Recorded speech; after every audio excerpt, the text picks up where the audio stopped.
Thank you. Thank you, merci beaucoup, Madame Speaker. I'm humbled by the honor and privilege to be here before you today on the treaty lands of the Mississaugas of the Credit First Nation, Anishinaabe, and Haudenosaunee people. These lands are governed by the Dish with One Spoon Treaty, a treaty of peace, friendship, and respect. May we heed the wisdom and all eat out of the dish. Share the responsibility that the bowl is never empty, taking only what we need, and keep the peace so no knives are needed. I'm grateful to work on this land, to support the land defenders, and preserve it for the next 7 generations. May we continue to pursue truth and reconciliation in all aspects of community. Thank you to my predecessor, Laura May Lindo. She is an inspiration to many in our community. She left big shoes to fill. She pushed for systems change, and I hope to do the same. Like Laura May, I'm an eternal optimist, and I still carry some hope. I'm proud to rise in the legislature as the second ever MPP for the Green Party of Ontario. While it's me standing here today, I'm just one of part of a bigger movement shaped by so many amazing people. I'm joined today by the GPO team, friends and family and staff, many more in Kitchener Centre and across Ontario who are with me in spirit, part of a growing group of people committed to combating the many connected crises our communities are facing. Thank you to Mike Schreiner for being so kind, generous, and thoughtful. You're an amazing mentor and MPP, and I'm learning from the best. Thank you to MP Mike Morris for teaching me how to love knocking on doors, blazing a trail in Kitchener Centre, and showing folks what good service, integrity, and leadership looks like. Thank you to my mom, dad, and sister, Brendan Clancy, who's joining me today. My mom is watching. She was an amazing nurse. She was an advocate for her profession and patients. Unfortunately, she left the profession, pushed out by the mounting workload and the move to 12-hour shifts. My dad was a small business owner and a 30-year-plus volunteer with KW Accessibility in Kitchener Centre, a group working to ensure that all have equal opportunities to thrive. My sister is a teacher, a union leader, and works hard to ensure that workers' rights are respected. Of course, I wouldn't be here in front of you today without the residents of Kitchener Centre. I'm very grateful for the trust and confidence you put in me. My job is to be your voice at Queen's Park. I promise that I will always put people before politics by working across party lines to bring home better for you. In our campaign office, we had a big, beautiful mural. It was about 20 by 15. It was an old tree with many, many branches.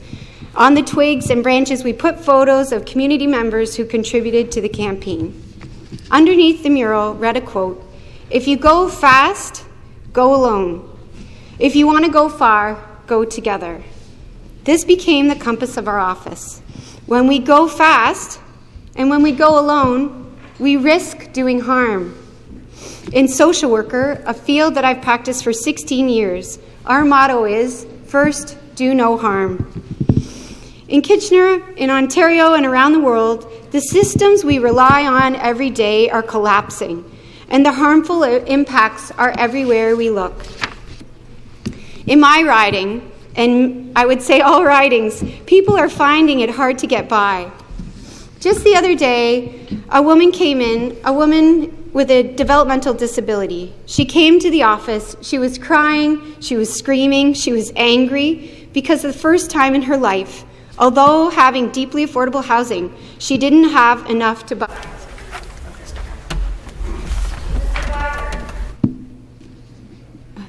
But she can't take it anymore. The system is failing her. This year alone, in the Waterloo region, the number of families using the food bank more than doubled.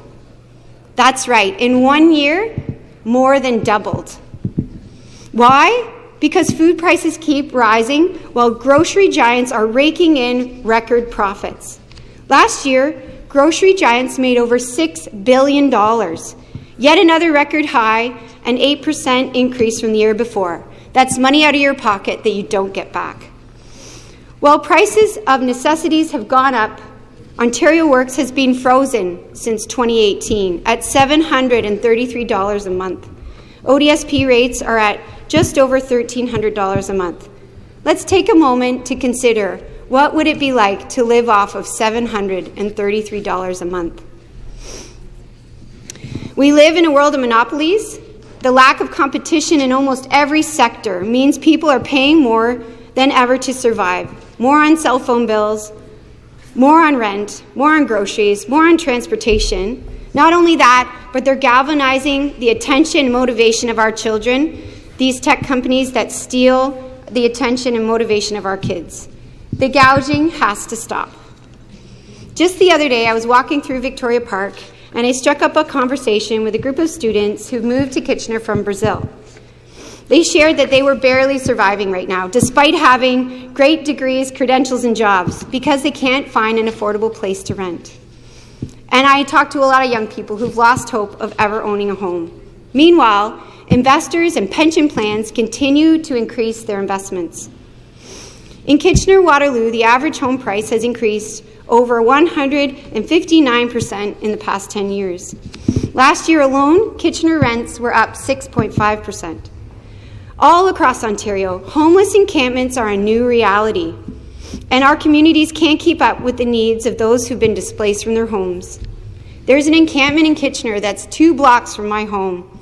Recently, our region invested millions to create a managed encampment with tiny homes and supports. 50 residents moved to this encampment from near my home into these tiny homes. But because of our current drug crisis, where needs aren't being addressed, the housing affordability crisis, the encampment is full again today.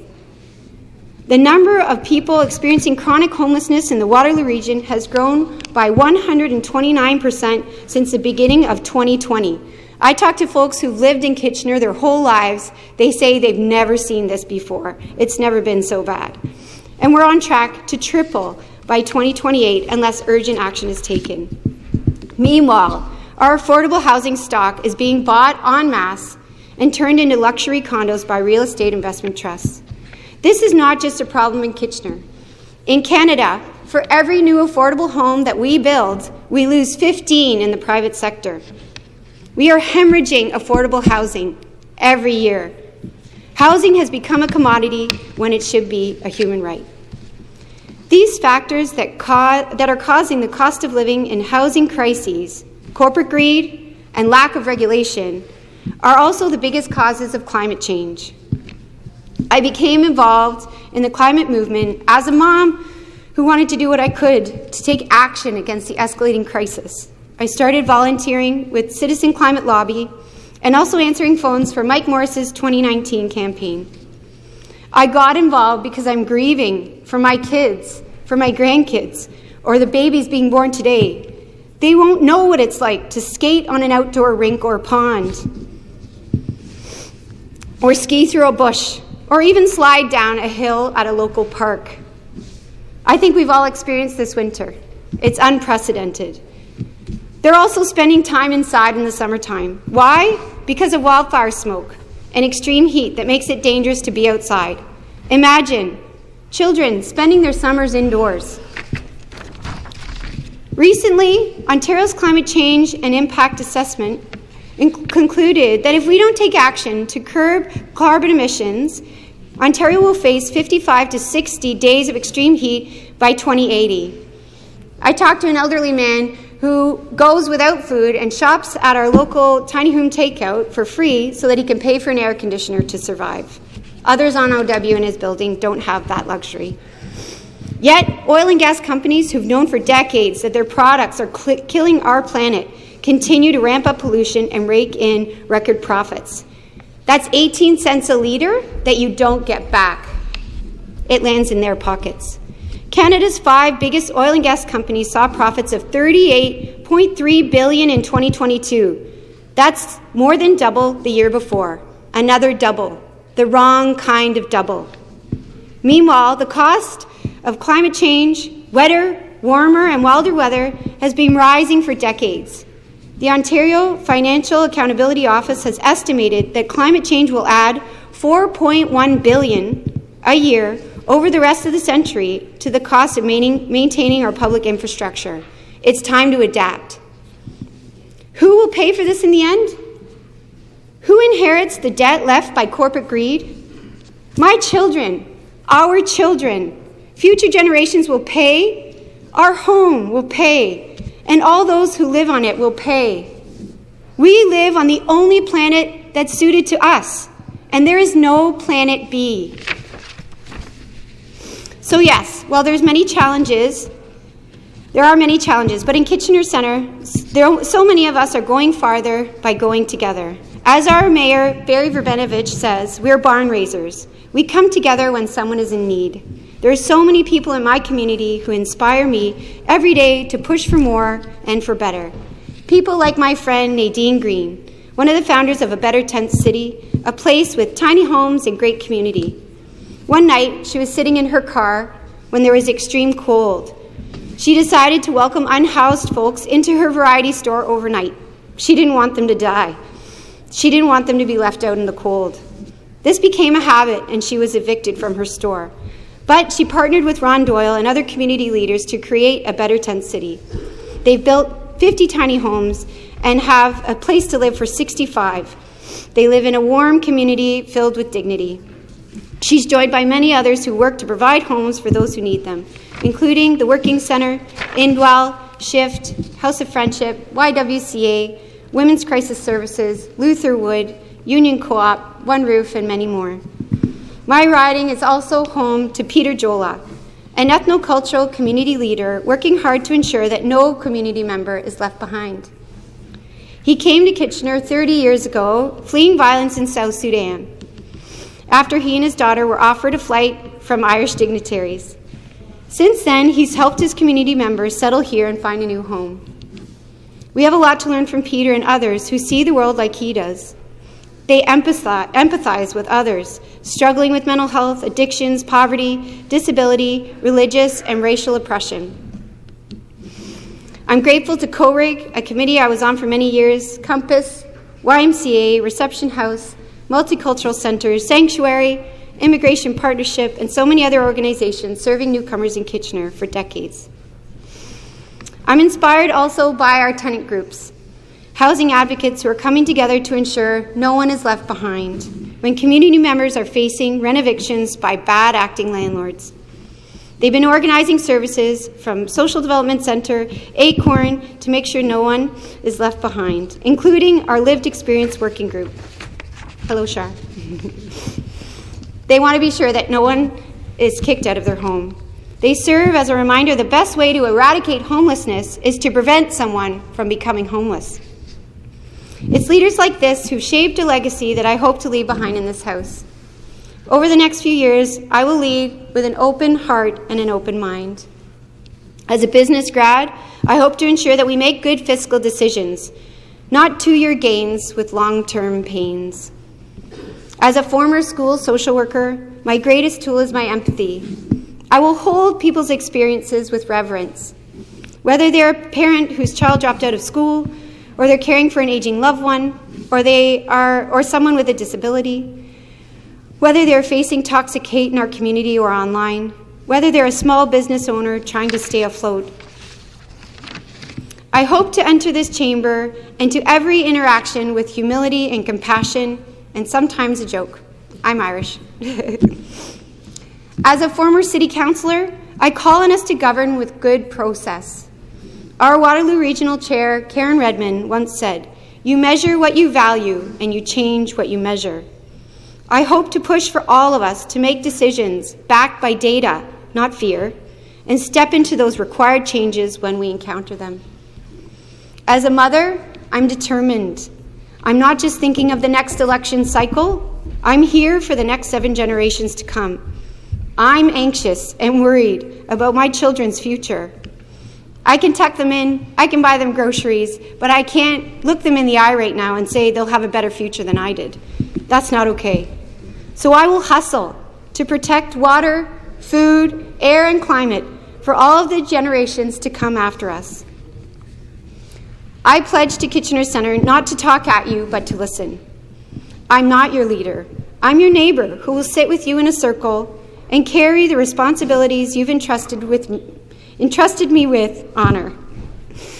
I'll defend our residents from harm, and I'll make sure that no one is left behind. To my partner, Ryan, I know we're all making sacrifices for me to be away from you and the kids. I hope I make you proud by sharing all your nerdy optimism, taking the solutions you share with me that are in full swing across the globe, and to push for a green economy that you believe in. To my kids, thank you for breaking my heart in ways I never knew possible. I will work as hard as I can to ensure that you and all the children of Ontario will have a chance for a healthy future, with a roof over your head and all the tools you need to thrive. To my fellow MPPs, I hope that together we will do no harm, and that we will do everything in our power to go further together. Thank you. Speaker, I move adjournment of the debate.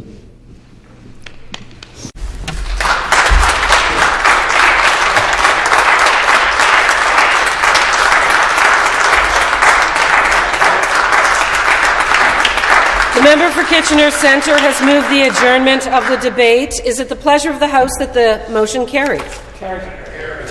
Carried.